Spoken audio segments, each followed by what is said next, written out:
Whispers of a mystical spirit of healing echo through the land, famed for miraculous powers and a nature-loving vibe. With divine looks and legendary strength, the spirit enjoys goddess-level status among humans. Someone figures that if the spirit's that powerful, healing his buddy Callus should be a breeze. The companion turns out to be a dragon, eyes locked on a glowing circle forming before him. Channeling the big cosmic powers, the dragon summons the spirit with all the urgency of a last-minute pizza order. He throws in a solemn promise: power for a price, no shortcuts. As tension builds, the dragon ramps up the summoning like someone banging on a vending machine. Right at the ritual's peak, a dazed young man blinks awake on a bed, utterly lost in the magical chaos. The two stare each other down, one confused, the other equally baffled. Neither has a clue what just happened, but awkward silence says plenty.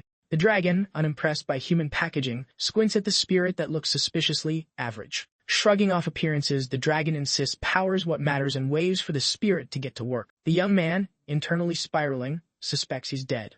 Once upon a lecture, a professor jolted him awake mid-snooze, adding insult to academic injury. 3 years in the field, barely scraping by, Kim faced tough clients, like the man with a sick pet and an empty wallet. He finally opens his own place, Kim Ohjin's pet clinic, though the sign's busted and the vibe's more fixer-upper than professional. With an empty clinic, rising debt, and no clients, his mood tanks, until a creepy noise jolts him awake one night. Next thing he knows, he's in a frigid cave, face to snout with a dragon, and it clicks. This isn't Earth anymore. He briefly wonders if a heart attack sent him straight to Fantasyland. The place checks every box on his personal hell checklist. Icy cave, hoarded gold, eerie magic, terrifying dragon, and yep, still in debt. He cautiously asks what's expected. The dragon's reply: just heal the pet, simple as that. Kim braces for a nightmare creature, something with multiple heads and bad attitude. Instead, the dragon sweetly refers to his child, shifting slightly as dust rolls off like he's been waiting ages. Out peeks the fearsome beast, a tiny, shy fruit bat named Callus, blinking from under a wing.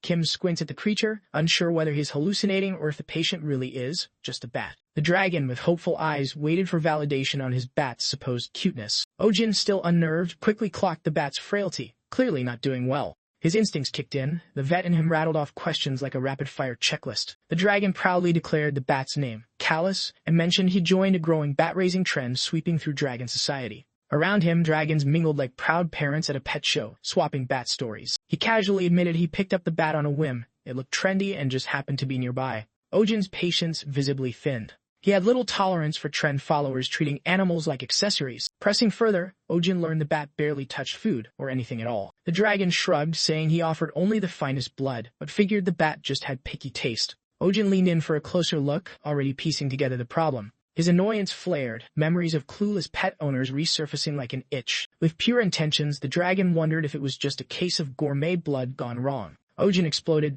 This was a fruit bat, not some fanny bloodsucker. The dragon blinked, stunned, saying the others fed theirs blood. That only made Ohjin angrier. The scolding continued. Embarrassed, the dragon admitted he'd never raised a bat before. Ohjin pointed out the freezing air wasn't helping. The bat was basically hibernating. The dragon shrugged. Warmth wasn't in his skill set. The dragon felt steamrolled by the lecture. Was the spirit of healing always this intense? Ohjin wasn't done. Pets weren't fashion statements. Left speechless, the dragon felt guilt sink in like ice through scales. He looked down at Callus, the weight of responsibility finally hitting home. Without a word, the dragon stepped closer, silently acknowledging his mistake. Ohjin turned to find him cradling the bat gently, a softness not seen before. With surprising tenderness, the dragon whispered an apology to the tiny creature. He promised fresh fruit, and even swore to return the bat to where their paths had crossed. He admitted the bat's well-being mattered more than his pride and thanked it for staying. Ohjin blinked, surprised. Maybe this so-called hell wasn't as irrational as it first seemed. Grateful for the wake-up call, the dragon offered Ohjin a reward and asked what kind of wish he'd like granted.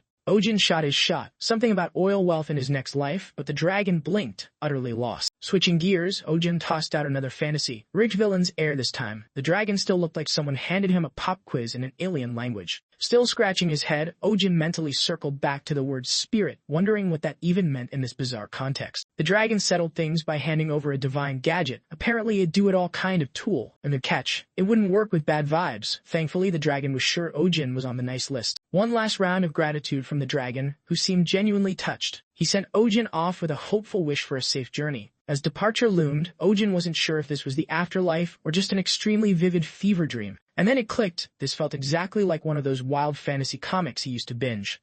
Panic set in. Ohjin blurted a desperate wish to rewind to the Bitcoin gold rush, just before everything blinked out. Sadly, the dragon was already mid-mission, off to pick up snacks for his newly cherished pet. And just like that, snap.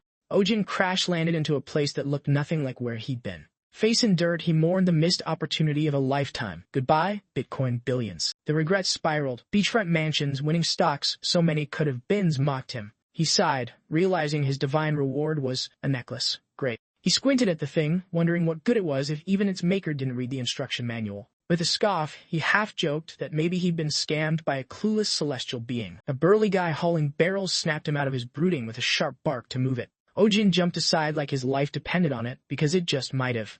Dazed and slightly whiplashed, he stood frozen, trying to compute his surroundings. A vendor yelled about bargain prices, adding yet another layer to Ohjin's growing list of questions. Turning around, he spotted a packed marketplace full of unfamiliar faces and odd wares. Definitely not Kansas. Someone's shoulder checked him with a grumble about blocking traffic. Yep, he wasn't dreaming. Ohjin gave his shoulder a quick pat, half expecting it to vanish. Everything felt way too real to be a dream, or someone else's body. From his perch, nothing looked remotely like home. The dragon's idea of directions clearly needed work. A cheerful fruit vendor waved him over, pitching apples like it was a talent show. He wandered up, dazed, and she gave his weird outfit a once-over before labeling him a confused tourist. She casually explained this was Belmore, a southern pit stop famous for beds, snacks, and absolutely zero sightseeing. When asked about his hometown, Ohjin muttered something vague and mentally cursed the dragon's GPS. She laughed, teasing him about being from the middle of nowhere, just as chaos decided to join the party. A crate toppled nearby, sending fruit bouncing like startled frogs. And then came the giant rabbit. Yes, rabbit, big, fluffy, and clearly overfed. It chomped down on carrots like a veggie vacuum. Apparently her name was Elizabeth, and emotional eating was her thing. Market-goers scattered like bowling pins as panic took center stage. Screams echoed while everyone tried to escape the oversized bunny buffet. Ohjin gawked at a woman who rolled her eyes and explained that the carrot monster was the Baron's spoiled pet. Her advice, run. He struggled to accept that rabbit now meant small kaiju, while the woman mostly mourned her ruined produce sales. A high-pitched scream yanked his attention away from veggie carnage. A little girl stood frozen in terror as Elizabeth loomed like a fuzzy doom cloud. The bunny opened wide, clearly aiming to add child to her all-carrot diet. Ohjin froze, his brain refusing to accept this was still somehow just a rabbit. Snapping into action, he sprinted forward, heart pounding louder than the crowd. Mid-run, he couldn't help but question if death by rabbit was even a real thing. He lunged and yanked the girl to safety just before those giant teeth could close in. The two tumbled to the ground in a heap of limbs and adrenaline. As he checked if she was okay, his brain struggled to keep up with the absurdity. Just when he thought he'd scored a win, Elizabeth came charging back for round two. Realization hit like a falling anvil. This might be their last moment, courtesy of a grumpy mega rabbit. Ohjin pulled himself together, placing the blame squarely on whoever thought it was a good idea to let a rabbit the size of a horse roam free. Just as his frustration peaked, his necklace lit up like a warning siren, humming with unfamiliar energy. While grumbling about leash laws for rabbits, the necklace suddenly sparked to life. The rabbit blinked in surprise as glowing energy shot through the air toward it. Shimmering bands of light wrapped the beast like a glowing burrito, pinning it down mid-chomp. Ohjin froze, eyes wide, trying to process whether that had actually just happened. Or more accurately, what he had somehow just done. The crowd gawked at Ohjin like he'd just pulled a dragon out of a hat, whispers of mage floating through the air. Kids practically formed a fan club on the spot, already sure he was some kind of wandering wizard. Meanwhile, Ohjin stood there completely lost, wondering if he'd accidentally become a magical superhero. Just then, a wealthy man in silk robes dashed over, practically in tears over his oversized carrot muncher. He spun on his staff, barking about incompetence and threatening wage cuts for not rabbit wrangling properly. Back at the rabbit's side, he cooed sweet nothings, as if the beast hadn't just nearly flattened a market. The sight of his bunny bundled in glowing rope sent him into a fit, demanding to know who dared touch his baby. His eyes locked on Ohjin like lasers, storming over with noble outrage. He demanded answers while Ohjin calmly pointed out that nearly getting eaten justified a little magical rabbit control. The man scoffed, claiming Elizabeth was all fluff and no fury, and barked at Ohjin to let her go at once. Ohjin's patience cracked. He mentally filed the guy under worst type of pet owner, the kind who swore their ferret was harmless mid-attack. With a deadpan glare, Ohjin suggested the man test his theory by volunteering his own head as a snack. The crowd loved it. The fruit vendor and her brother exchanged smirks, silently cheering Ohjin on like it was market day theater. Ohjin turned his attention back to the furry menace. He studied the rabbit, trying to figure out if it was still a threat or just seriously misunderstood. He took a breath, channeling all the wisdom of someone who once read a psychology book. Based on its floppy ears, he guessed it was a lop-eared breed,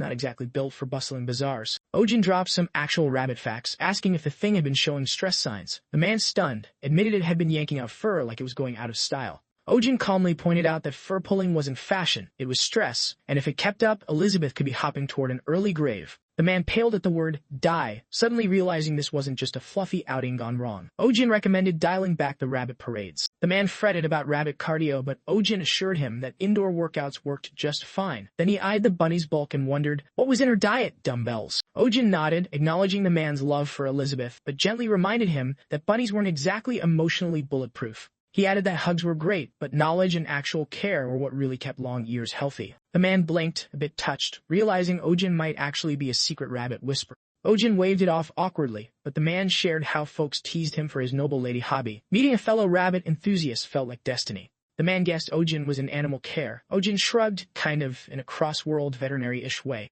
Without skipping a beat, the man barked at his servant to fetch his stuff immediately. The servant returned with a pouch and politely insisted Ohjin take it, along with an informal bunny checkup gig. The man departed, cooing apologies to Elizabeth and promising her spa-level comfort and snacks back home. Ohjin stared at the pouch, a bit dazed, thinking this town wasn't what he'd call average. Then the crowd swarmed in, buzzing with excitement. They cheered him like a local hero, thrilled someone had finally tamed the fluffy terror and stood up to the pompous baron. The fruit vendor grinned and thanked him, tossing him an apple discount. Ohjin chuckled nervously. He was broke, fresh off the portal. She smirked and pointed at the pouch, noting that if the baron had anything, it was definitely excess gold. Ohjin peeked inside and nearly choked. Gold coins and lots of them. He chomped a coin out of habit. The vendor burst out laughing. She assured him they were legit. Local currency, rabbit approved. Ohjin's mind raced. If these coins worked back home, he just won the multiverse jackpot. His eyes sparkled. Maybe a vacation home here? Or an interdimensional real estate portfolio? He realized gold beat crypto any day. A second clinic in this world? Yes. Enough profit to clear his old debts? Even better. A little time passed. Ohjin now sat in a formal hall, clearly someone important, or pretending well. He offered polite thanks to the gathered crowd, trying to sound like someone who gave speeches often. The room felt stiff, with attendees looking like they'd walked into a surprise quiz. Ohjin leaned in, signaling the start with the gravity of a royal decree. He underscored the stakes. This wasn't just an interview. It was a life-or-death quest for vet clinic staff. The baron, with all the subtlety of a wealthy sponsor, offered Ohjin the starter pack. House, land, cash, everything but a ribbon-cutting ceremony. With the baron playing financial fairy godmother, the second branch launched without a hiccup. Somewhere between rabbit supplies and real estate, Ohjin had a moment. Maybe it was the bonds that mattered more than the buildings. Word of Ohjin settling down sent the baron into action, furnishing a rabbit emporium like it was Easter every day. Organizing the shop, Ohjin blinked at the absurd pile of rabbit brushes, then shrugged. Free was free. As he dusted shelves, visions of successful business and stacked profits danced in his head. Between mops and ledgers, a troubling thought slipped in. What did he really know about this world? And where was that dragon? He figured hiring help might double as intel gathering. A help wanted sign went up, strict qualifications included. The interviews began, and Ohjin, now in full boss mode, nodded for the rightmost hopeful to kick things off. First up was Thomas, noble lineage, and gym membership proudly announced. Ohjin scribbled, "2 beige" beside Thomas's name. Strength was nice, but Philip's lineage intrigued Ohjin. Animal work ran in the family. He asked for details. Philip's calm answer dropped like a cleaver. His animal work was butchery, knife skills and all. Ohjin grimaced and jotted down a note. Possible danger to public safety. Notify authorities. The next guy looked like he moonlighted as a horror movie villain. Ohjin mentally braced for plot twist. Choosing optimism over instinct, Ohjin asked about his motivation, hopefully not collecting skulls. The guy exploded with zeal, raving about destiny, and begging to become Ohjin's shoe. Yep, shoe. That interaction flipped a switch. Judging books by covers suddenly seemed pretty wise. Then the man advanced, mumbling, magic like a spell on repeat. While chaos brewed, the fourth candidate waited with eerie calm, casually asking when it'd be her turn. With the looming threat practically breathing down his neck, Ohjin shouted in disbelief at her nonchalance. She tilted her head and pondered aloud if maybe she should just take care of it herself. Without hesitation, she launched forward and dropped the lunatic with one clean hit, restoring order before anyone could blink. The man crumpled like laundry, and peace settled over the room as if nothing bizarre had just happened.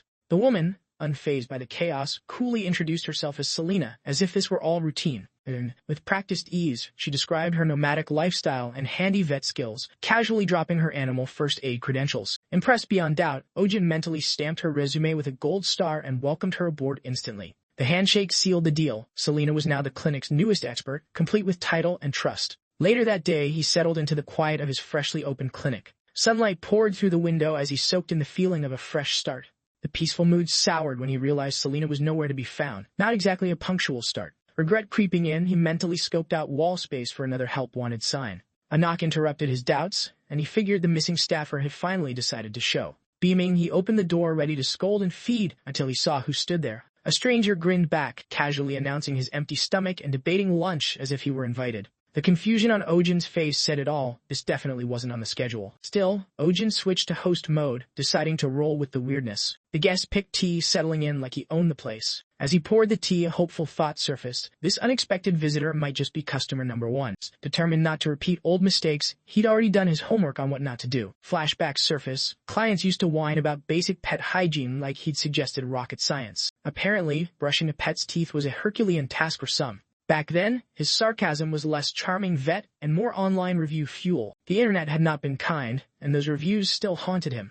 With renewed patience, he vowed to be the friendly vet this time and asked what animal he'd be seeing. The guest casually revealed a pocket-sized red lizard named Bojack, proudly calling it adorable. Ohjin let out a silent sigh. Finally, a pet that didn't come with existential dread or superpowers. Ohjin squinted at the lizard peeking out of a pocket, wondering if it had escaped from a destroyed cage, or if this was just poor planning. The guy beamed, proudly claiming pocket transport made the lizard extra adorable. Ohjin's patience hit critical levels as the pet parent's logic spiraled into chaos. His inner rage bubbled, but he wrestled it down like a champ. Masking the irritation, he coolly asked what brought the firecracker lizard in. The guy admitted Bojack just got chilly easily. Ohjin nodded. Classic cold-blooded reptile stuff. Apparently, the tail had jumped ship the moment he grabbed it. Ohjin, cringing, explained that was normal. Just stop tugging the tail. The owner grinned, expecting magic fixes. Ohjin sighed inwardly. Once again, it wasn't the animal, it was the handler. Trust clearly in short supply, Ohjin decided a hands-on exam was necessary. He got to work, inspecting the critter's scales like a lizard detective.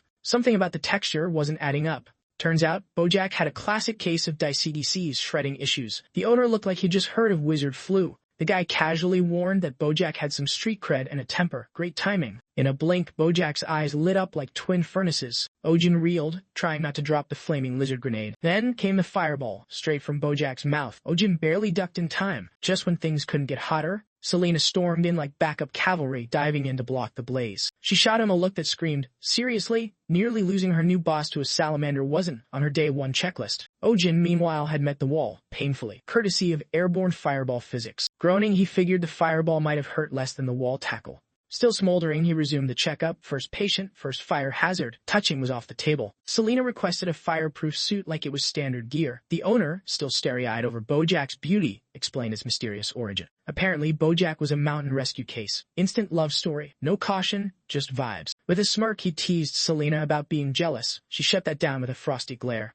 Selena reminded him that salamanders from that area were protected, not meant to be scooped up like souvenirs. The news hit hard. He clutched Bojack like a lifeline and practically begged for a loophole. She shut the idea down with legal logic, but softened the blow with a bit of sympathy. As a compromise, she floated a white lie. They'd call it a medical stay and release Bojack after. But the guy wasn't having it. Heartbroken and defiant, he snapped at the mere thought of parting. Without warning, he bolted, yelling something about peace, freedom, and true love, with Bojack in tow. And stood there, dumbfounded, while Selena guessed he might have just gone home. Ohjin snapped, demanding to know how she'd let the guy escape mid-treatment like it was totally normal. Then came the inevitable command. She was to chase him, immediately. Selena nodded without argument, nerves kicking in. Meanwhile, Ohjin's very first case was already spiraling. Things in town had quieted down, mostly thanks to the absence of one particularly chaotic, oversized rabbit. A nearby fruit vendor cheerfully agreed, life was simpler now.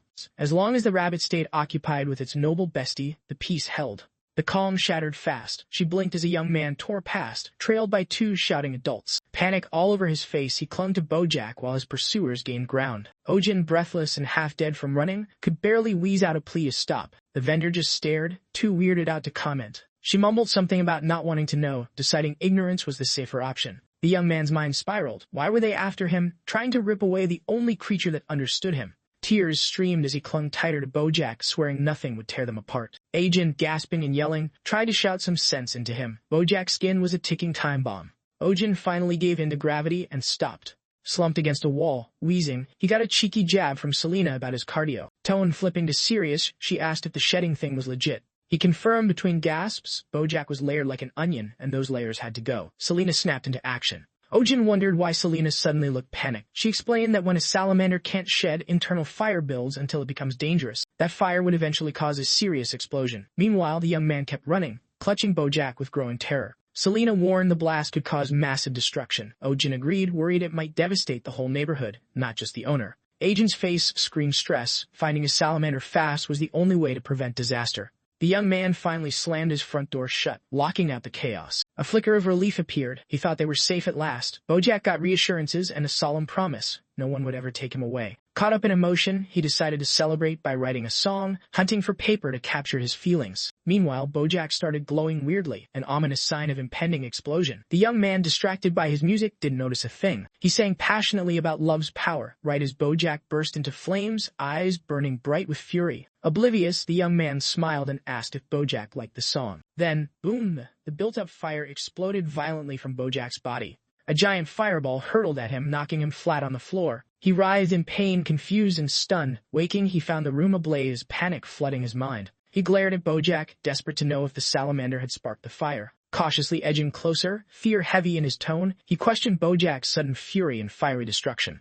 Tentatively reaching out, he urged escape before things got worse. The danger was obvious, but Bojack wasn't calming down. The salamander flared up, flames licking higher. Clearly gearing up for round 2.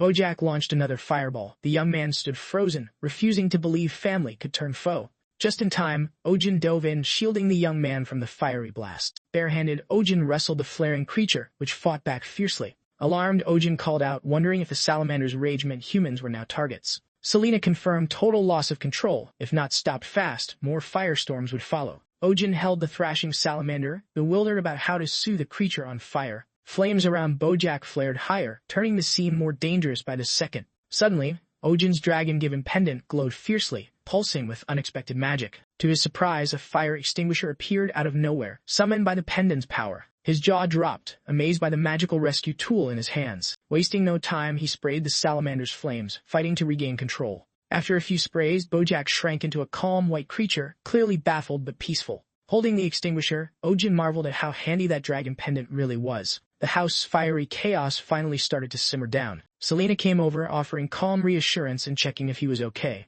Still dazed, the young man muttered, "Rampage," struggling to process the chaos. Slowly, he admitted sadly that Bojack's attack made sense. The skin shedding was the real issue. Still hopeful, he vowed to care better now. Ohjin couldn't help but smile at his simple optimism. Ohjin, frustrated and confused, wondered if that was truly the whole story after all this chaos. Flustered, the young man struggled for words, insisting his love hadn't changed and they could just rebuild. Ohjin lost it, shouting that the fire could have spread to neighbors if it lasted a moment longer. The young man anxiously said safety mattered, promising better care. Wasn't that what counted now? Ohjin was speechless, palm to face, sighing deep with pure exasperation. He then calmly explained that wild creatures need their own space, not careless raising. Selena chipped in that cute isn't enough reason to keep wild animals, questioning if that counted as love. Ohjin asked if the young man truly believed he could handle Bojack if it went wild again. Sad and unsure, the young man admitted he probably couldn't. Ohjin gently but firmly began to explain that love and affection alone aren't enough to care for a wild creature properly. Silence settled as all three stood quietly, each lost in their own thought.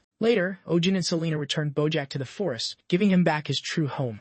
Ohjin noted Bojack looked healthier after shedding his skin. Selena agreed, saying he really seemed to glow. The salamander suddenly revealed its true larger form, more powerful and free without its old skin. Both Ohjin and Selena stared in awe. Ohjin wondered how such a big creature had fit in that tiny skin. Selena smiled, calling it nature's mystery. The young man watched sadly, realizing Bojack had grown beyond needing his help. Moved deeply, he thought Bojack was returning to nature's wide embrace, smiling despite the tears. He wished Bojack happiness, letting go out of love, then sobbed loudly, hoping the salamander would eat, sleep well, and remember him now and then. He vowed to visit daily with food, but Ohjin warned that might dull the salamander's natural instincts. While he wept, Bojack dashed into the forest, disappearing quickly. Whispering promises to stay in spirit, the young man cried loudly, watching Bojack race toward freedom. Selena comforted him gently, explaining salamanders don't grasp ownership and that sudden goodbyes were natural. She added, maybe a bit bluntly, that Bojack probably only saw him as the food guy. That crushed the young man more, wondering if that counted as comfort. The trio sat in silence, except Ohjin joked Bojack might have thought him the cleanup crew. Suddenly, Bojack reappeared on a rock, gathering energy for a massive fireball.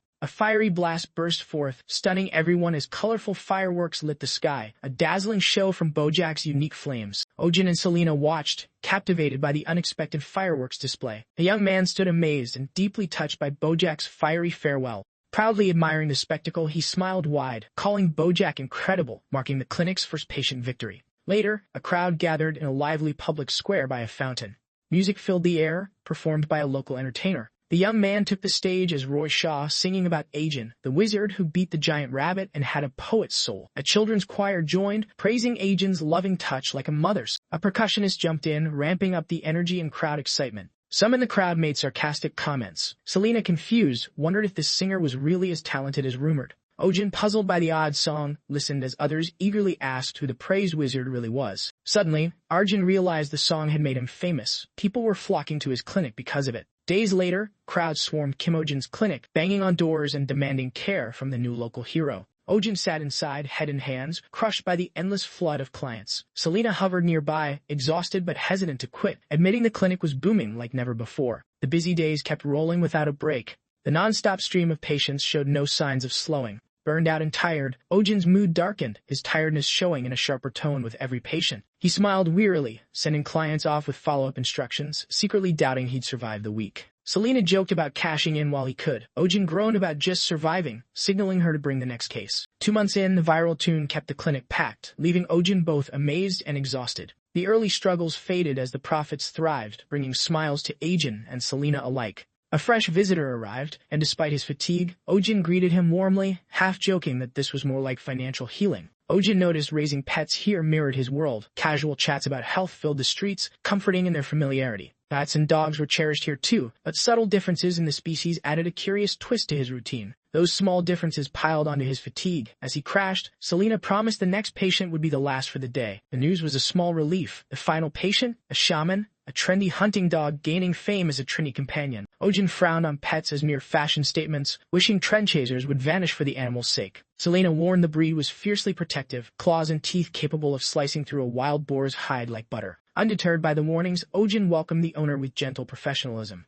The cage door opened to reveal a tiny, trembling white puppy, eyes wide with fear. Selena casually noted the fierce rep didn't apply here. The pup was just 3 months old. Ohjin blinked at the revelation as the owner nervously mentioned the pup had been limping since yesterday. Mentally wondering where the pup's legs had vanished, Ohjin carefully examined the tiny trembling body for clues. He expected strong, healthy joints at 3 months, making the limp all the more puzzling. Then he spotted it, a tiny thorn stuck deep in the paw. The pup whimpered softly as the thorn was removed, and Ohjin quickly assured the owner it was nothing serious. After disinfecting the paw, Ohjin watched the once fearful pup relax, now playful and comfortable. Seeing the tiny fluffball romp happily on the table warmed Ohjin's heart like sunshine. A satisfied smile spread across Ohjin's face. Selena watched quietly, amusement flickering in her eyes. The owner left the clinic visibly lighter, relief written all over. Finally, Ohjin exhaled deeply, signaling the day's work was done. Lying back at his desk, Ohjin was caught off guard when Selena noted his unusually cheerful mood. She wondered if the pup's cuteness or finishing work sparked his rare smile, eyes full of curiosity.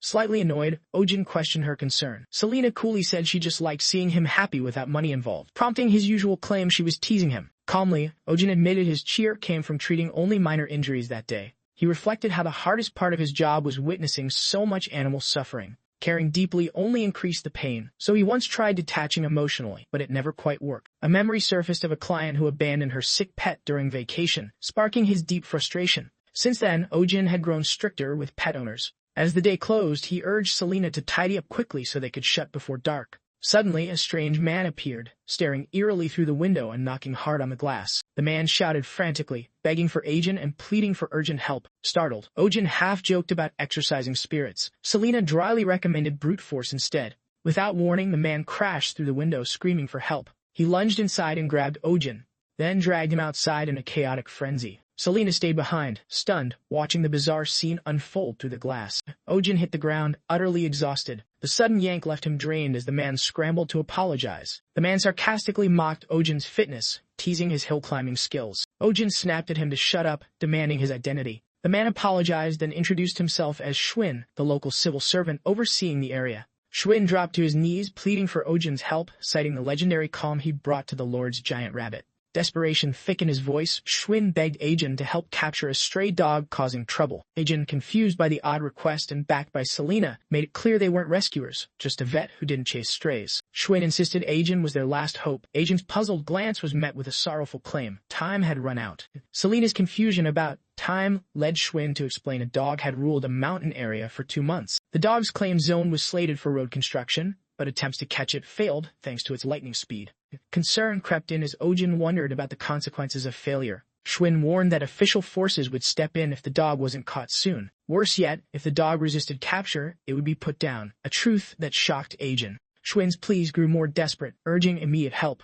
Time was running out, he repeated, begging again while Ohjin and Selena silently absorbed the weight of the moment. Ohjin paused, caught between confusion and growing concern. A frustrated sigh followed by a head scratch, then a question about the dog's whereabouts. He reminded Schwinn he was just a vet, not a catcher, but agreed to see the dog before making any plans. Schwinn lit up, pointing to a nearby spot just up the slope where the dog waited. Ohjin stressed no promises, just an assessment. Selena silently guessed his mind was already made up. At the site, Schwinn showed the exact spot the dog never left. Uneasy glances passed between Ohjin and Selena as the dog came into view. The dog looked fierce, teeth bared and growling fiercely. Concerned, Ohjin checked with Selena if it was the shaman breed she'd mentioned. Selena confirmed, noting the dog's pitiful, dirt-covered, exhausted, and angry state. She explained the breed's recent surge in popularity was mostly a trendy fad. Many owners abandoned these dogs just as fast, leaving them homeless and bitter. The dog's defensive stance, ready to strike, ramped up Ohjin's anxiety, and sorrow deepened as he noted the dog's thin, worn-out body, clear evidence of 2 months without proper food. Strange sounds suddenly echoed, grabbing everyone's attention. Heads turned quickly, eyes scanning for where the noise came from. Ohjin caught slow, deliberate footsteps nearby, wondering if another creature lurked beyond the dog. The dog's aggression spiked, unleashing a fierce, piercing bark. Suddenly, the dog lunged at Ohjin with surprising speed, catching him off guard. Selena yanked Ohjin away, warning the charge was reckless and dangerous. While retreating, Selena explained fleeing was the worst move, but Ohjin shot back sarcastically, questioning if standing still was better. Selena countered that running only hyped the dog up further. They needed a quick distraction or things would get worse. Abruptly, the dog stopped, baffling everyone. Selena questioned why, given its aggressive breed. Schwinn confirmed the dog was indeed a fierce hunter. Ohjin wondered aloud why the furious dog suddenly backed off when it had been so close. The exhausted dog lumbered back toward a nearby dark cave. Ohjin observed it had returned to its starting spot, deepening his curiosity. Selena noted dog behavior was tricky to read. Schwinn added the dog had a history of chasing people this way. Schwinn explained the villagers' repeated complaints stemmed from these incidents, while Ohjin stared silently, lost in thought. Ohjin finally asked what complaints had come in. Schwinn said mostly about an aggressive dog barking in the mountains. The villagers felt threatened, demanding removal. Ohjin then seriously inquired if anyone had been hurt. Schwinn hesitated, then admitted no injuries had occurred yet. Complaints centered on barking and noise, not attacks. No actual injuries or attacks had been reported. Ohjin asked Selena if she'd mentioned shaman dog's fierce loyalty before. She confirmed it again. Selena quietly asked if Ohjin had any insights from the dog's actions. He stayed silent, lost in contemplation.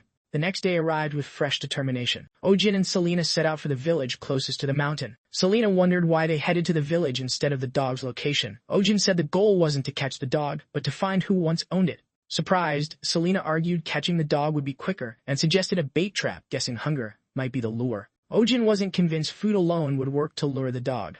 Selena asked why, and Ohjin explained if hunger was the only issue.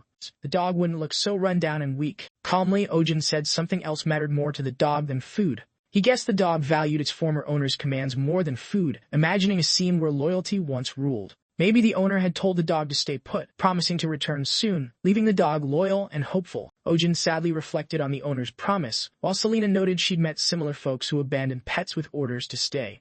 Anger bubbled as Ohjin condemned those who abandoned pets, leaving them stranded with empty promises. Ohjin vowed to confront the owner harshly, making sure they saw the dog's tragic fate firsthand. They started questioning villagers. One woman said Gabriel's husband, a woodcutter, stopped working out of fear of the dog. Kids claimed ignorance too, but admitted their moms forbade mountain trips thanks to the dog. An old man appeared confused and shouting, accusing them of talking about the dog that supposedly took all his money a decade ago. Worn out, Ohjin dropped down beside a building, catching his breath. Selena stood quietly before suggesting the owner might be an outsider. She noted one thing was clear: the village hated that stray dog. Still puzzled, Ohjin questioned the lack of knowledge about the owner, but a girl interrupted, confirming the villagers knew nothing. The girl stepped closer, asking if Ohjin sought the dog's owner, and mentioned he was the first to ask about Jake. Surprised, Ohjin eagerly inquired if she knew the owner. She invited him to follow. They followed her to a house just beyond the village. Along the way, she explained Jake lived apart from villagers, explaining their lack of knowledge. At the house, Ohjin knocked, thinking Jake likely lived there alone with his dog,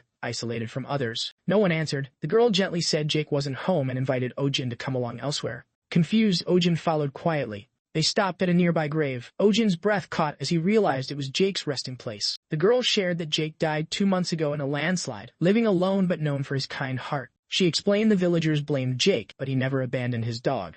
The accident had trapped Jake, preventing his return. Ohjin stood quietly, absorbing the truth. Deeply moved, Ohjin listened as the girl confessed she'd tried to bring Max back but failed, her voice shaking as she asked for his help. She named the dog Max and pleaded for Ohjin's help. A warm memory of Jake and Max smiling flashed in his mind. The plea struck a chord. Ohjin stood silently, lost in thought. He stepped toward the grave, silently wishing Jake peace. Still before the grave, Ohjin was watched quietly by Selena and the girl. Then, he apologized sincerely for the village's misunderstanding of Jake. With firm resolve, Ohjin vowed to do whatever it took to save Max. Meanwhile, soldiers showed up earlier than planned, ready to execute their mission to kill the dog. Schwinn, caught off guard, begged for a delay until tomorrow. The soldiers answered with icy indifference. The commander said their last job finished early, no reason to wait. The order came sharply, act now, no delays. Indifferently, he noted the villagers hated the dog, so no one would mind. Killing Max early wouldn't raise complaints. Outside, Max lay near his cave, too weak to move. As soldiers prepared, Ohjin and Selena searched Jake's house for anything to help reach the dock.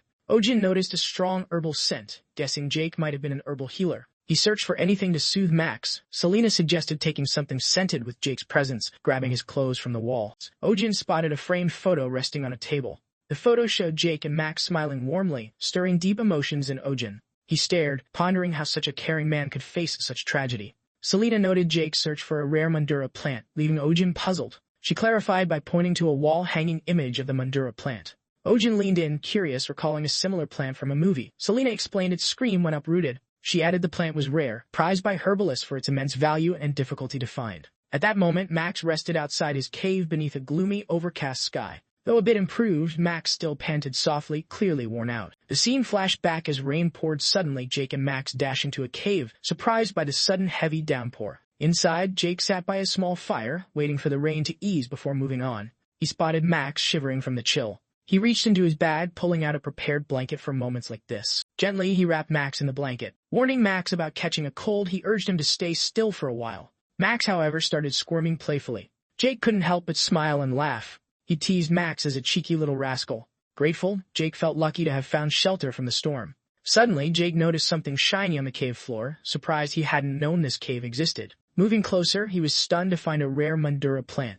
Excitement lit Jake's face as he confirmed the leaves matched the rare Mundura plant perfectly. Overjoyed, he never imagined seeing such a plant beyond book pages. Energized, he hurried home to grab tools for a proper harvest. He assured Max he'd return quickly. Max whimpered sadly, sensing he'd be left alone.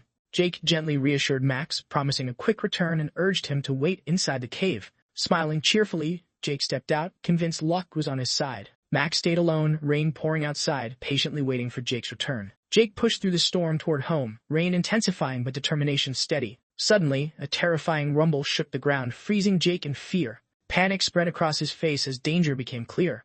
A sudden landslide fueled by relentless rain buried everything and tragically ended Jake's life. Time moved on and the fire in the cave finally died down. Max stayed inside, clueless about what had happened to his beloved owner. He waited alone, sorrow etched deep into his every move. Outside, the skies cleared, painting a rainbow across the horizon. A week later, hikers spotted a lone dog in the cave, waiting still, startling them. Getting closer, they noticed how thin and abandoned the dog appeared. Feeling pity, one hiker suggested offering the dog some food. As one moved in with food, Max snapped into defensive mode, baring teeth and growling fiercely. The men jumped back, startled. One questioned the dog's aggression, the other urged a quick exit. They hurried off, muttering that the dog's ferocity explained why he'd been abandoned. Alone once more, Max returned to his usual cave spot. Faithfully, he waited for Jake's return. Back in the present, Max lifted his head abruptly. Footsteps approached through the quiet night. A rifle-armed group neared the cave. Schwinn nervously urged them to rest, saying no need to rush. Ignoring him, the soldiers pressed on, arriving at Max's spot. Agitated, Max braced defensively. One soldier checked their tranquilizer supply. Schwinn panicked, pleading for one more hour, had hired help to save Max. He insisted the dog had a story and was harmless. The commander dismissed him coldly. No time for sad dog stories. Touching or not, it didn't matter. Their duty was protecting the citizens. Without hesitation, the commander raised his weapon, aiming at Max. Max trembled, anxious and confused as the soldier aimed to fire. At the last moment, a calm hooded figure, Ohjin, grabbed the rifle, telling the commander he was rushing things. Ohjin insisted the dog wasn't lost yet and urged patience for just a little more time. With a gentle gaze, Ohjin called Max's name. The dog lifted his head and gave a timid wag. Ohjin's warm smile acknowledged Max's long wait. Max's tail started a slow, hopeful wag. Joy took over, and his tail wagged faster and faster. Excited barks filled the air, Max's face lighting up at Ohjin's presence. Max sprinted over, barking happily with all the energy he had left. Ohjin knelt, wrapping Max in a gentle hug, quietly apologizing for not being the one he'd waited for. He wasn't the owner Max had longed for all this time.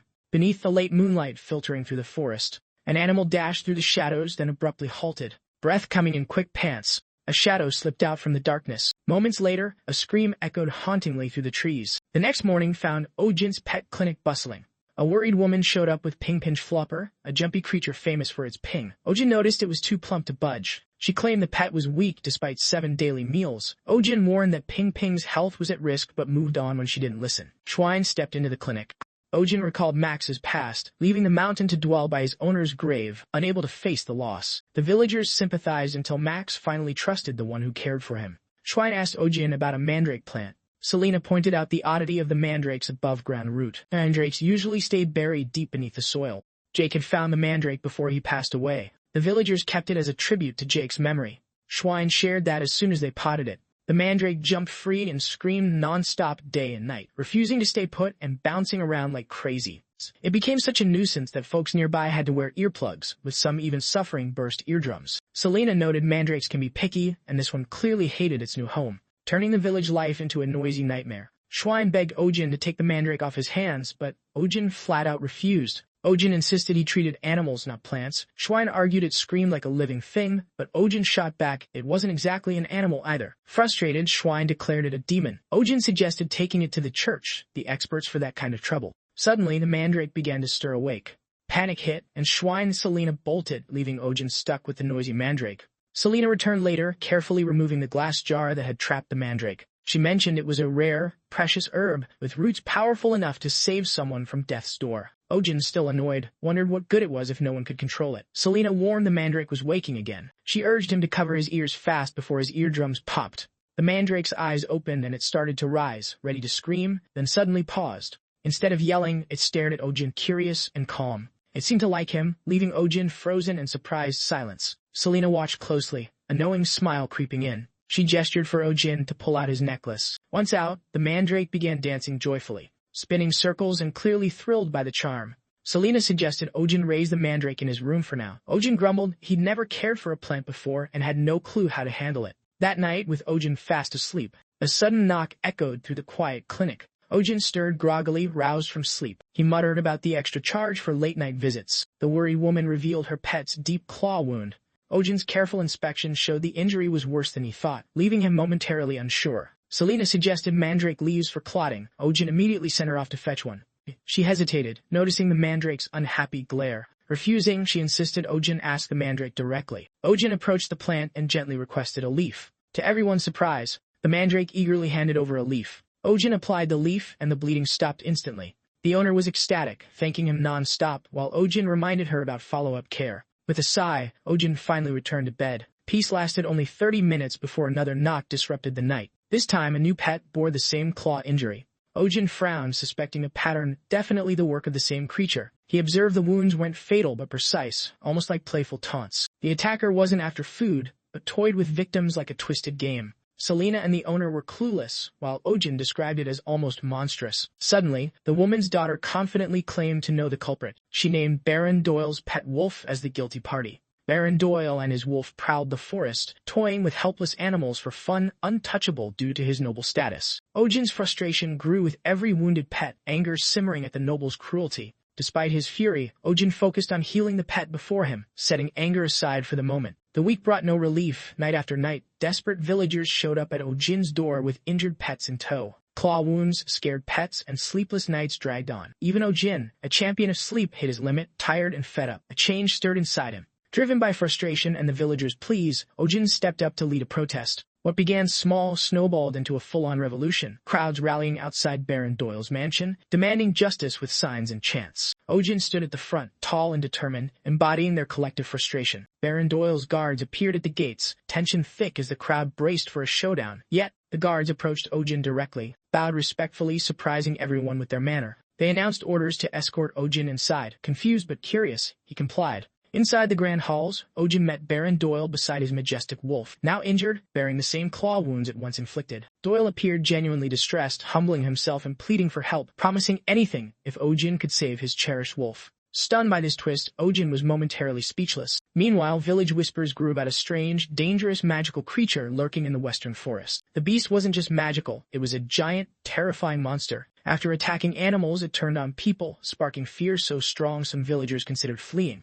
Amid panic, one man confidently claimed Baron Doyle was already on a mission to trap the monster. He said a massive trap waited in the forest, with soldiers patrolling day and night, confident the monster's capture was near. Hope returned. Villagers praised Doyle as a hero, unaware Ohjin knew the real story was far less heroic. In truth, Doyle panicked over his wolf's injury, throwing a tantrum while his subordinates planned the entire monster hunt. Ohjin watched the crowd's blind admiration for Doyle, unaware of the behind-the-scenes chaos. Selena noticed Ohjin's uneasy expression, guessing his mind was wrestling with doubts. Ohjin shared his suspicions. Most injured animals came from near the eastern forest, close to the village. Meanwhile, Magma's wounds came from deep in the western forest, far from usual paths. Soldiers patrolled only the western forest, logical for the latest attack site. Yet it seemed odd they ignored the eastern forest entirely. Selena nodded in agreement, adding that villagers usually steer clear of the western forest altogether. The place was infamous for ghost stories and creepy legends that kept people away. The Ash House manager soon appeared, inviting them inside without delay. He proudly displayed the syringes they'd ordered, now expertly crafted and ready. Each syringe had been painstakingly mouth-blown, crafted with patience and care, the manager explained. Ohjin admired the delicate curves and fine details, clear signs of skill and patience. The glassblower, breathless, confessed it was the hardest piece he'd ever crafted. The glassblower doubted another set like this was possible. Ohjin, moved by the honesty, responded with a pouch full of gold coins. Calling it a well-earned reward, Ohjin's payment lit up the glassblower's eyes, sealing a new partnership. Other hospital gear arrived too: reinforced glass ringer bottles, flexible hoses, precise instruments, and a birchwood hospital cage. Ohjin surveyed the supplies with satisfaction, noting how these tools would slowly outfit the hospital renovation. Selena studied the blueprints, surprised by the modern design, something new to this world. Ohjin quietly agreed it made perfect sense. Soon, a group of men arrived, hauling large bundles of medicinal herbs that Ohjin examined closely. He was stunned by the herbs' reputed powers. Some lowered blood pressure, others claimed to treat cancer and dementia. Such effects seemed unbelievable, even by his old-world standards, leaving him skeptical.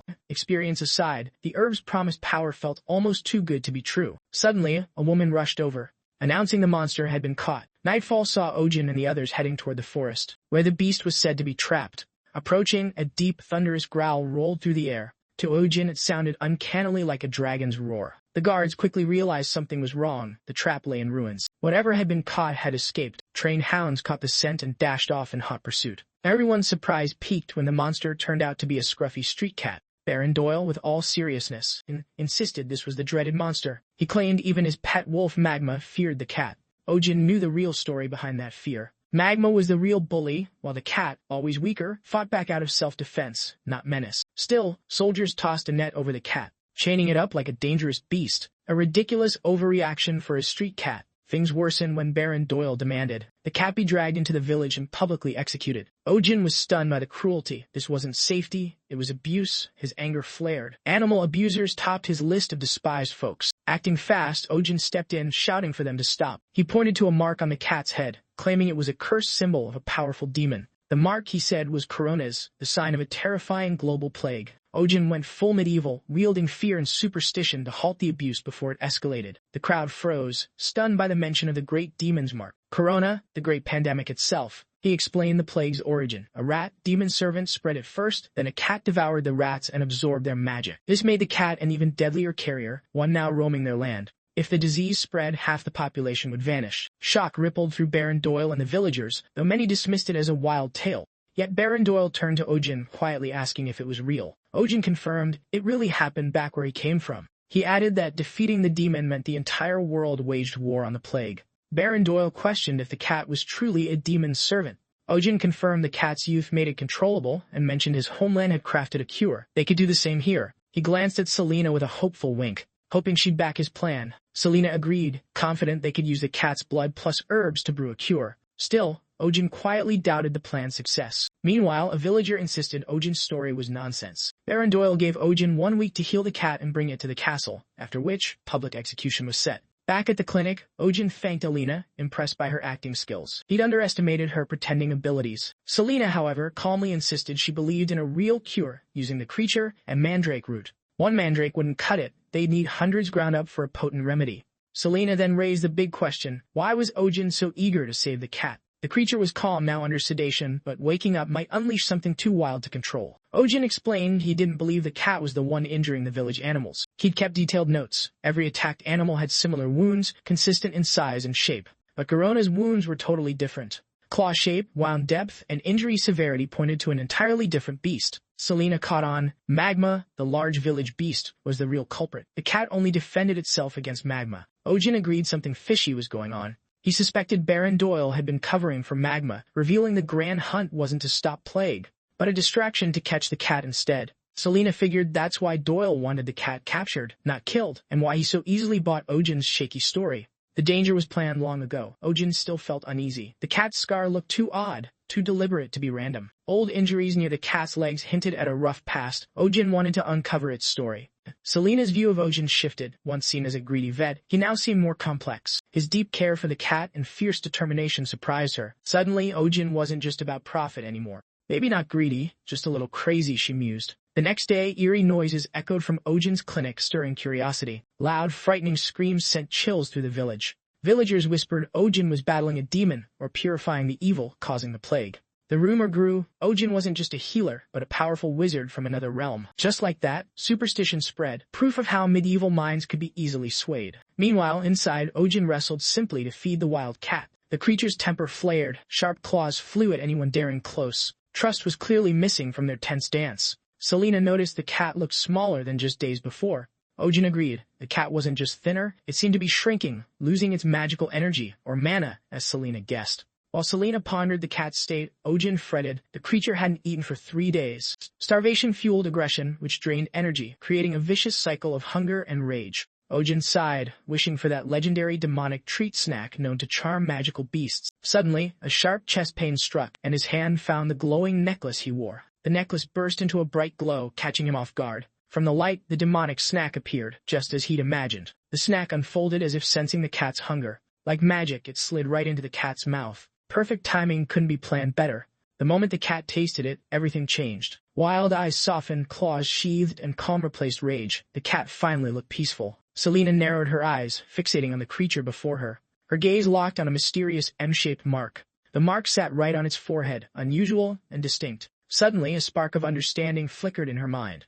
The realization hit: this was no ordinary animal. It wasn't a cat in any usual sense. More likely, it wasn't a cat at all. This was a Monoceros, a legendary horned lion, far beyond a simple feline. Long ago, after dragons vanished and mana flooded the world, Monoceros became sacred mythical beasts. Wherever their horns touched, blessings sprung. Dry earth blossomed into lush green. Darkness gave way to light at their mere presence. Their hearts held a rare power, the gift to create mana themselves. Their horns weren't just weapons, but sacred mana channels, deadly to anyone who dared touch without consent. After famine struck, many Monoceros vanished, disguising themselves as small animals but never losing pride. Untamable by most, only the spirit of healing, kind and gentle, ever earned their trust. Now Ohjin seemed to achieve what hadn't been done for centuries. The feared creature ate quietly from his hand, resting in his arms like a baby, surprising Selena deeply. Watching closely, she began to think Ohjin might be the new spirit of healing, and the creature truly a mythical Monoceros. Yet something felt odd. Ohjin tamed the beast with just a simple snack. Selena questioned the method, but it worked. The Monoceros calmed and ate peacefully. Meanwhile, Baron Doyle soaked peacefully until a knight burst in,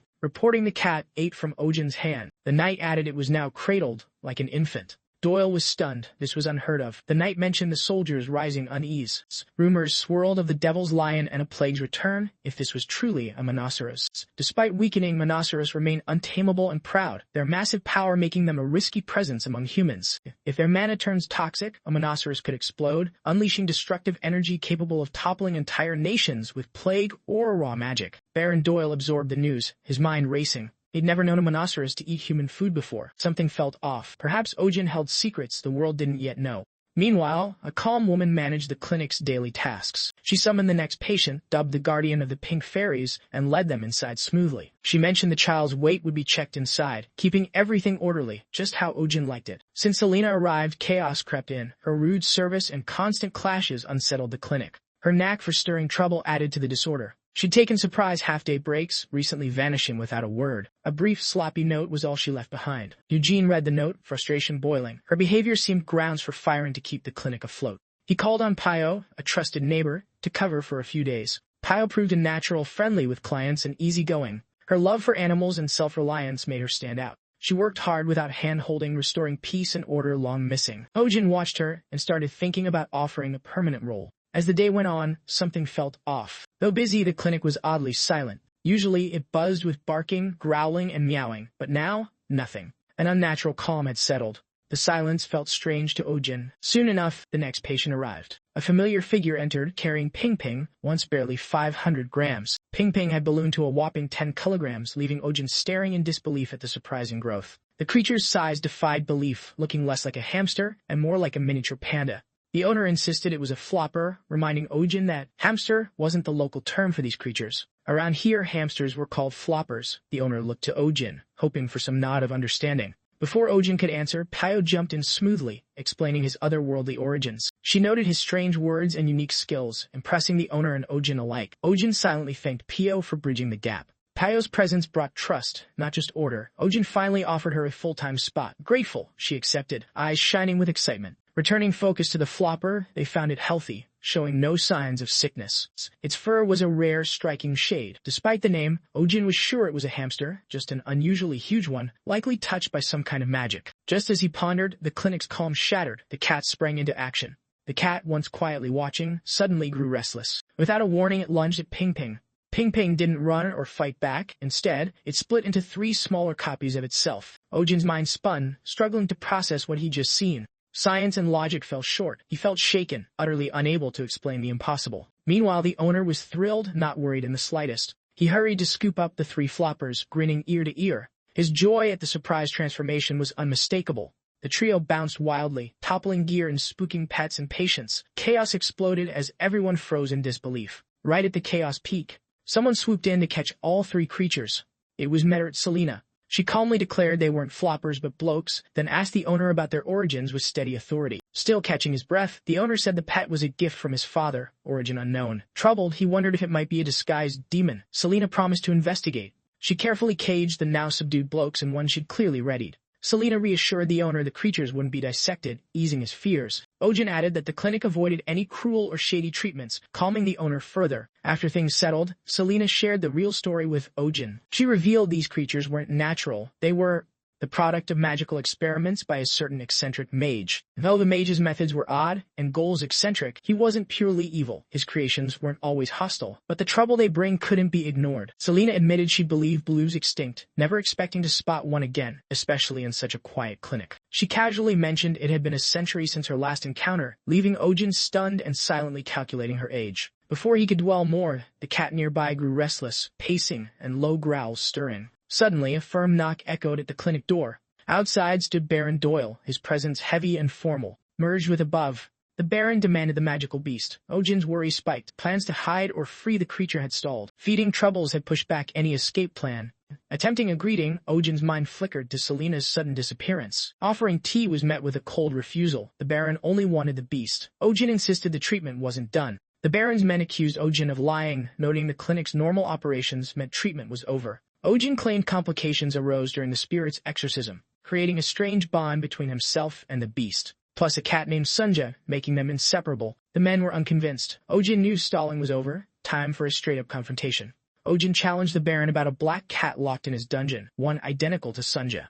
The Baron was visibly startled, wondering how Ohjin uncovered the secret. Ohjin accused him of scheming to swap the cats and sacrifice an innocent. The Baron played dumb, pretending ignorance. Ohjin boldly claimed Sanjo was innocent all along. The real menace was the Baron's wolf. The Baron snapped, insisting on proof to back up the claim. Ohjin produced a medical record showing wounds matching Magma, the Baron's wolf, as clear evidence. One of the Baron's men lunged forward, tearing the report to shreds. He declared the proof destroyed, as if that erased the truth. He advanced towards Sanja, who suddenly swiped fiercely with her claws. The cat's sharp claws made quick work of the surprise attack. Ohjin debated summoning something, maybe a sturdy steel carrier to safely contain Sanja. Then a flash of doubt hit. Maybe something like a gun would work better here. Clutching his necklace, uncertainty gnawed at him as he weighed his next move. Before he acted, the air shifted. Everyone sensed something new arriving. A group of elves emerged beside Selena, led by a calm yet commanding male elf who broke the tension. The Baron's eyes locked on a world tree pattern etched into the elf's staff. The hires were above. A faintly glowing mana circle hovered around the elf, signaling serious power. Instantly, the Baron recognized the figure as Kallian, leader of the Etherean Order, top inspection authority in the West. Caught off guard and nervous, the Baron hurried to offer a respectful greeting to the revered order. Kallian calmly stated he arrived following reports of an endangered divine beast. Ohjin watched in awe. Elves had only existed in movies to him. Kallian's presence was pure magic. The reason for Selena's absence clicked as she stepped forward, carefully handing over the caged cat. Ohjin's gaze lingered, catching a surprising detail for the first time. Pointed ears peeked out. Selena was an elf herself, a fact he'd somehow missed. Kallian began chanting softly, magic swirling in the air. A pale blue aura enveloped the cat, wrapping it like a soothing magical blanket. The cat relaxed visibly, drifting slowly toward Kallian as if drawn by the spell. Kallian confirmed the creature was indeed a monoceros, just as Selena had reported. His gaze locked on a circular wound on the cat's forehead, shaped like the cut end of a world tree branch. Kallian noted quietly that the wound bore marks of a mana extractor.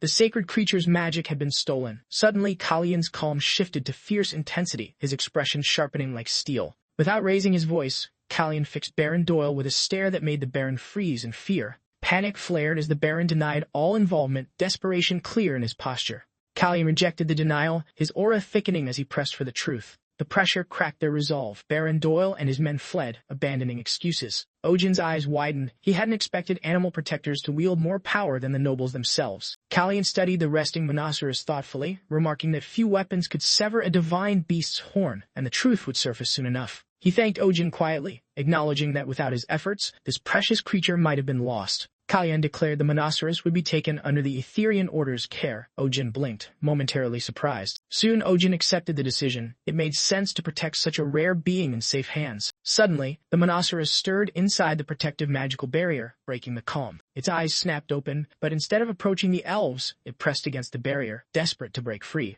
Ohjin stared, disbelief growing as the beast slipped right through the barrier and flew straight into his arms, nuzzling him like a lost friend. The creature clung closely, and Ohjin gently stroked it, amazed by the sudden bond. Kallian watched, stunned and curious, eyes narrowing as he tried to unravel the unexpected scene. His gaze dropped to the necklace dangling around Ohjin's neck. A flash of understanding crossed Kallian's face. He shot Ohjin a strange, yet oddly familiar look. The kind of look that reminded Ohjin of his professor coaxing him toward grad school. Ohjin caught Selena giving the same look, silent, expectant, full of unspoken meaning. After a pause, Kallian shifted gears, deciding to entrust the monoceros to Ohjin instead. Normally, both Ohjin and the divine beast would be taken back for thorough investigation and monitoring. Selena's presence and endorsement convinced Kallian it was safe to trust Ohjin with the creature. Kallian resumed chanting, summoning a gentle, shimmering light in his palms. That energy flowed softly into the monoceros, like a healing whisper. A glowing necklace appeared, enchanted with the Etherean Order's magic to protect the creature. The necklace would aid the monoceros in regaining strength, replacing what the lost horn once gave. If Ohjin faced grave danger, the necklace would summon immediate help from the Order. To show gratitude, Kallian gifted Ohjin a finely crafted ring. The ring bore the noble Celestian family's magical signature, elegant and powerful. Taking the ring, Ohjin felt a strange unease, like it might pull him into perilous quests or attract magical trouble. Kallian assured him the ring was protective magic too, designed to call for help if danger came. Without hesitation, Kallian slipped the ring onto Ohjin's finger himself. Kallian smiled, noting the perfect fit. Ohjin stared at the ring, heart uneasy, silently questioning the choice. Ohjin, long single, now wore his first ever ring. The ring's strange magical vibe kept him on edge despite the gesture's meaning. Appreciative but practical, Ohjin explained rings would hinder his hands-on medical work. Calmly, Kallian urged Ohjin to see the ring as protective gear rather than jewelry. Ohjin stood firm on avoiding finger gear, prompting Kallian to consider a compromise. With a quick gesture, Kallian cast a shimmering spell. The ring morphed seamlessly into a subtle, elegant tattoo etched on Ohjin's finger. Ohjin blinked in surprise, unprepared for the ring's smooth transformation. Kallian instructed Ohjin to press the tattooed finger to his chest and say his name. Ohjin complied. Instantly, a tiny hologram of Kallian floated above, mimicking speech and movement, a magical video call via a telestron device. The hologram confirmed the details, dazzling Ohjin, who likened it to a far more magical video call. The telestron was a voice-transmitting gemstone. A quick test, saying light, triggered the hologram to emit a soft beam, illuminating the area like a magical flashlight. Ohjin's eyes lit up, his tech geek side thrilled by the tiny magical device. Kalyan smiled, hinting it held more secrets yet to be revealed. The key feature was protection, an instant distress signal to the Order if Ohjin faced danger. He kept thanking Kalyan, still amazed by the power now literally part of him. Once the excitement settled, Kalyan's gaze shifted to the necklace around Ohjin's neck. Kalyan asked about its origin. Ohjin paused, admitting the story wasn't simple. Ohjin revealed the necklace came from a dragon, freezing Kalyan in stunned disbelief. Dragons had been extinct for over a millennium, at least by Kalyan's knowledge. Kalyan wondered if Ohjin claimed to be 1,000 years old. Ohjin quickly denied it, clarifying the truth. In Ohjin's old world, a dragon's sick pet bat needed a healer, and the healer was him. The grateful dragon gifted the necklace but accidentally transported Ohjin to this new world instead of sending him home. Ohjin hoped these mages might know a way home, the question lingering with hopeful uncertainty. Silence fell. Curiosity turned to reverence as the group knelt, chanting, calling Ohjin not a stranger, but a healing spirit. That title sparked a memory deep inside him. The ancient dragon had spoken those exact words before. What once seemed like fancy thanks now shook Ohjin's sense of self as mages bowed in worship. He hurried to clarify it was a mistake, just an ordinary human, no powers. The dragon had summoned him by accident. The pet needed care, not miracles. Unmoved, Kalyan gripped Ohjin's shoulders, pointing to the dragon-imbued necklace, a relic thought lost to time. His voice lowered, heavy with urgency as he spoke of the looming crisis. The world was threatened by a fading force, mana. Mana was the world's sacred lifeblood, flowing from Earth's roots and fueling all life and divinity.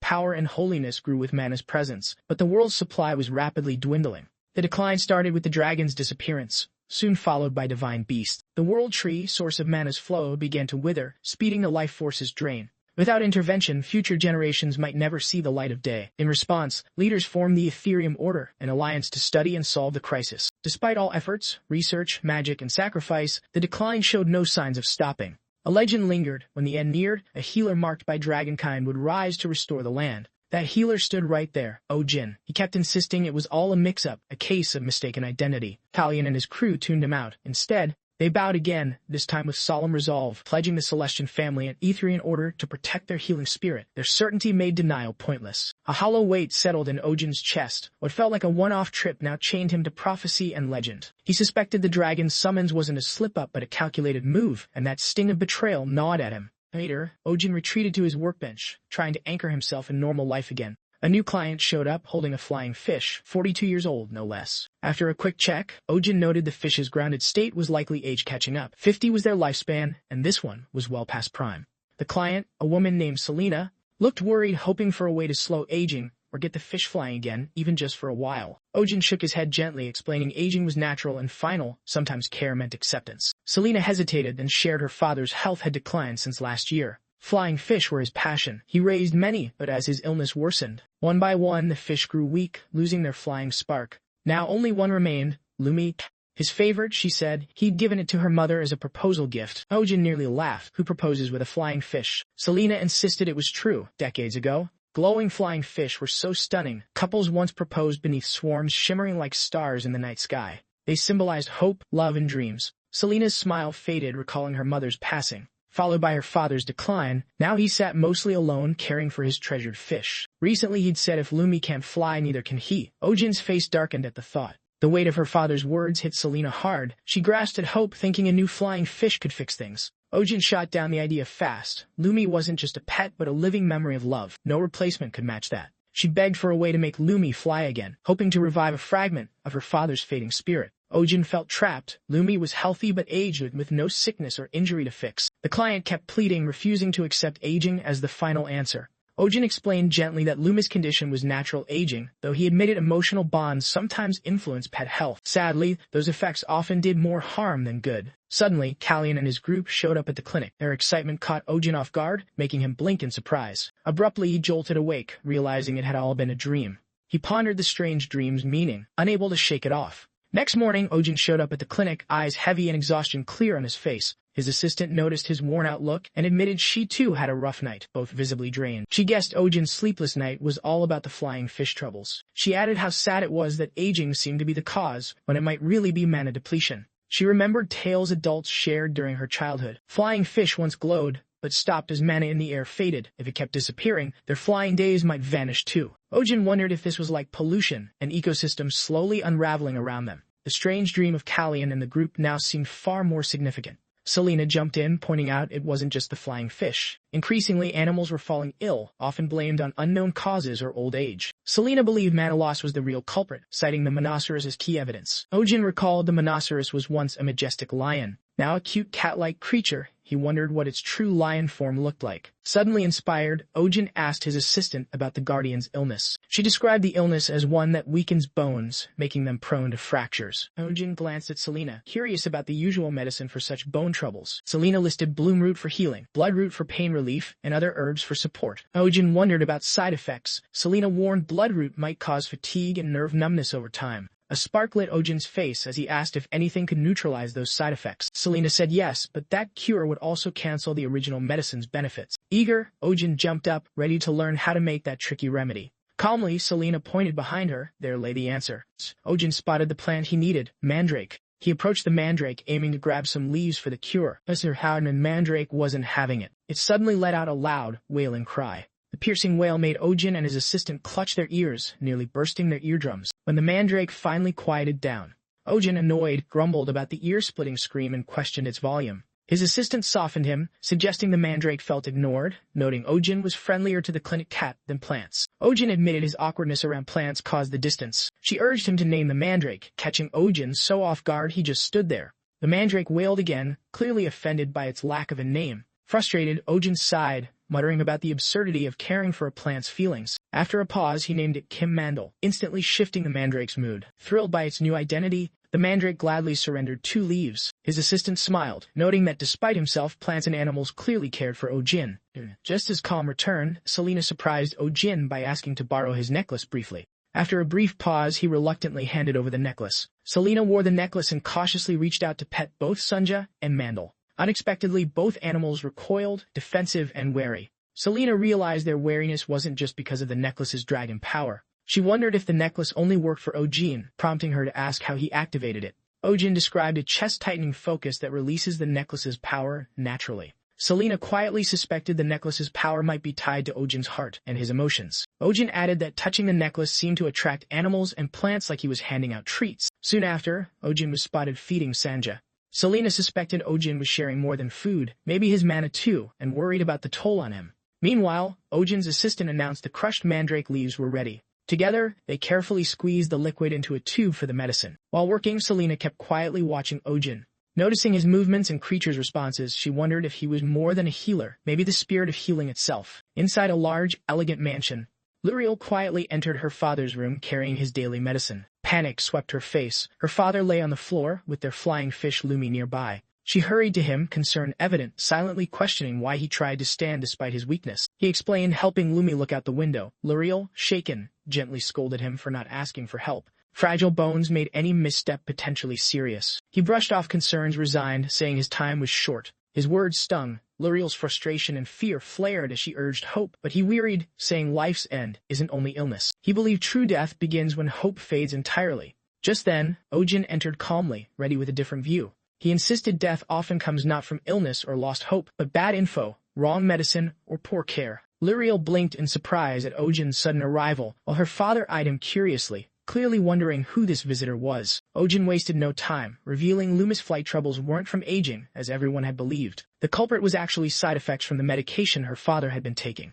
The old man frowned, confused and alarmed, silently asking Ohjin to explain further. Ohjin calmly explained that flying fish, though adapted to land, still carried watery instincts from their past. Grooming was one strong instinct, an affectionate ritual for those they trusted. Ohjin pointed out that Lumi probably lost flying power, all because it had overdosed on medicine lingering in her father's hair and beard. The father doubted this, insisting his pets never licked his hair. Luriel gently corrected him, noting the fishes groomed him while he slept. They gathered nightly, grooming his hair and beard like devoted little caretakers. The father suddenly recalled his beard's strange morning shine, and the truth clicked. Ohjin assured a cure was ready, promising the fishes would bounce back soon. He suggested a sleeping cap to prevent more mishaps, but the father laughed, preferring to shave it all off instead. With preparations complete, Ohjin administered the medicine to the flying fishes. Almost at once, Lumi near her father made a tiny leap. It flapped upward, heading right for him. The old man's eyes widened in delight, thrilled by Lumi's comeback attempt. Ohjin noted the medicine worked faster than expected, likely thanks to the fish's decent health. He confidently predicted the others would recover just as swiftly. Before he could finish, the 3 fishes swarmed around him.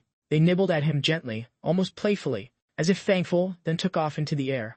Hovering midair, their scales softly glowed, catching light like crystals, filling the room with a magical glow that left everyone in awe. Luriel's father felt his eyes prick with tears, caught by the shimmering fishlight. The glowing fish stirred a flicker of hope deep within him. A cherished memory surfaced the moment he proposed to his late wife. That proposal had featured a flying fish glowing just like this. Even Ohjin paused, visibly touched, acknowledging the scene's quiet beauty. Ohjin's assistant smiled, understanding why a flying fish had sealed that proposal. More than a gesture, it was a memory bathed in light. Meanwhile, Selena watched quietly, eyes fixed on Ohjin. Her mind raced how the fish reacted to just a hint of Ohjin's blood and hair felt anything but ordinary. Silent to all, she wondered if Ohjin might be the one the world had long awaited. Selena recalled her talk with Kallian, who insisted Ohjin matched the prophecy of the spirit of healing perfectly. Unease nagged her over the ring Kallian had given Ohjin. It wasn't even his to give. Kallian assured her it was fine, the ring's true owner would have approved. He claimed Ohjin was chosen by Monoceros. No proof stronger than that existed. Kallian noted others were already taking notice of Ohjin's presence. Rumors of the Spirit of Healing's arrival were set to ripple across the world soon. Selena suspected Kallian might be using Ohjin as bait for the spotlight. That might explain why Baron Doyle slipped away without a chase. Kallian replied that catching a few villains was simple.